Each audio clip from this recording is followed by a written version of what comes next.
अस्सलाम वालेकुम students, welcome back to my YouTube channel. अब हम एक्सरसाइज 1.1 के क्वेश्चन नंबर 3 पे आ जाते हैं। क्वेश्चन नंबर 3 हमारा पेंडिंग था। क्वेश्चन नंबर 1 एंड 2 के बारे में मैंने आपको बता दिया था। क्वेश्चन नंबर 1 में ऑर्डर ऑफ मैट्रिसेस बताना था एंड 2 में विच मैट्रिसेस आर इक्वल, ये क्वेश्चन था। नाउ क्वेश्चन नंबर 3 में हमने फाइंड करनी है A B C and D की वैल्यूज फाइंड करनी है which satisfy the matrix equation.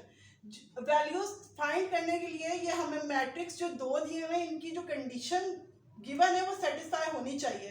अब हम देख रहे हैं ये मैट्रिक्स का साइन इक्वल का साइन लगे, ये मैट्रिक्स है, इसका मतलब है ये दोनों मैट्रिसेस एक दूसरे के इक्वल हैं। अब इक्वल मैट्रिसेस के हम लोगों ने अभी जब डेफिनेशन पढ़ी तब हमने देखा था इक्वल मैट्रिसेस वो मैट्रिसेस हैं जो दो कंडीशन सेटिस्फाई करें।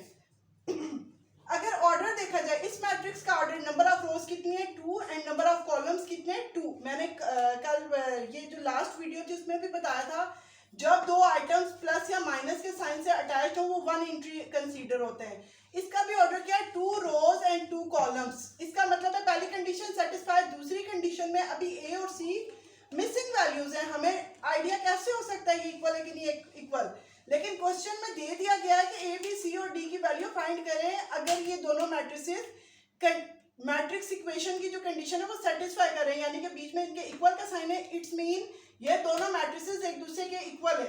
अगर ये दोनों मैट्रिसेस एक दूसरे के इक्वल हैं, ऑर्डर सेम हो गया, दूसरी हमारी कंडीशन क्या थी कॉरेस्पॉन्डिंग एंट्रीज आर सेम, इसका मतलब है ए प्लस सी इक्वल होगा 0 के। Second item a plus 2b is equal to -7 क्योंकि कॉरेस्पॉन्डिंग एंट्रीज तो यही है, इसकी फर्स्ट एंट्री इसके फर्स्ट एंट्री की इक्वल होगी, सेकंड एंट्री सेकंड के, थर्ड एंट्री थर्ड के एंड फोर्थ एंट्री की इक्वल होगी। इस तरह हमने 4 इक्वेशंस बना ली। हमारे पास 4 इक्वेशंस बन गई जो कि a plus c is equal to 0, a plus 2b is equal to -7, c minus 1 is equal to 3, 4d minus 6 is equal to 2d।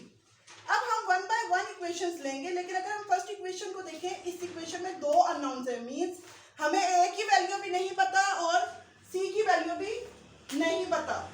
a की वैल्यू जब 2 अननोन्स हों तो जब 2 वैल्यूज अननोन है हमें एक वैल्यू की कम से कम वैल्यू पता होगी तो हम इसमें पुट करके दूसरी वैल्यू फाइंड करेंगे। इसमें देखा हमने सेकेंड इक्वेशन, इसमें भी 2 अननोन्स थे। तीसरी इक्वेशन पे जब हम आए, तीसरी इक्वेशन में c minus 1 is equal to 3, इसमें जस्ट 1 अननोन है। अननोन मीन जिसकी वैल्यू हमें नहीं पता, 1 की वैल्यू हमें पता है, 3 की वैल्यू भी पता है, इसलिए हम इक्वेशन नंबर 3 लेंगे। इक्वेशन नंबर जब 3 ली c minus 1 is equal to 3।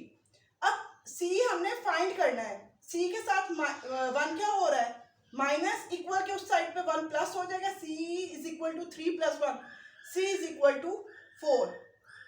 अब इक्वेशन नंबर सी जब हमारे पास वैल्यू आ गई, अब हम कोई सी भी वो इक्वेशन सॉल्व इजीली कर सकते हैं जिसमें एक अननोन के अलावा सी हो, वो पहली इक्वेशन थी। आप ये इक्वेशन भी सेकंड नंबर पे सॉल्व कर सकते हैं या फर्स्ट पे भी सॉल्व कर सकते हैं, इसमें भी जस्ट 1 अननोन है।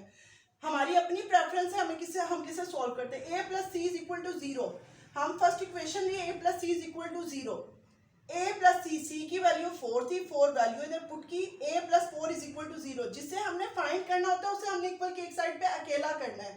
a को जब अलग कर दिया 4 इसके साथ प्लस हो रहा है, इक्वल के उस साइड पे माइनस हो जाएगा, तो हमारे पास a की वैल्यू क्या बन जाएगी, a इज इक्वल टू -4। अब हम फोर्थ इक्वेशन पे आते हैं क्योंकि वो पे सिंगल वैल्यू है, सिंगल वैल्यू हम इजीली सॉल्व कर लेंगे। 4d minus 6 is equal to 2d। अब इसमें d अननोन आप कह सकते हैं दोनों, d तो एक ही वैल्यू है, उसकी दो डिफरेंट वैल्यूज है 4d और 2d। 2d इक्वल के उस साइड पे जाएगा, 2d यहाँ पर माइनस हो रहा है, क्यों हमने जो अननोन्स होते हैं उन्हें एक तरफ इकट्ठा कर लेते हैं।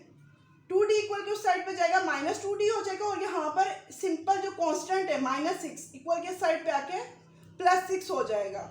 4d माइनस 2d हो जाएगा, 2d is equal to 6। d को अलग करना है, जो अननोन होता है उसे सॉल्व करने के लिए अकेला करना है। 2d के साथ मल्टीप्लाई हो रहा है, इक्वल के इस साइड पे आके 2 डिवाइड हो जाएगा।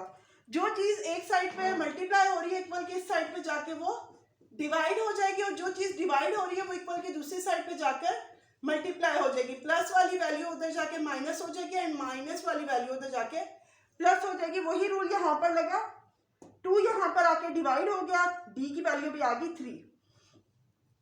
अब हमारे पास एक अननोन रह गया, ए की वैल्यू भी आ गई, सी की वैल्यू भी आ गई, डी की भी आ गई, सिर्फ बी रह गया। सेकेंड इक्वेशन में हमारे पास बी अननोन है। A plus 2b is equal to -7, -4 plus 2b is equal to -7।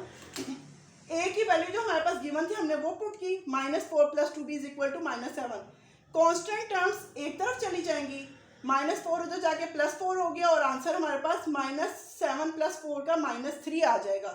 b के साथ 2 मल्टीप्लाई हो रहा है, 2 इधर आके डिवाइड हो जाएगा और b की वैल्यू हमें मिल जाएगी -3/2।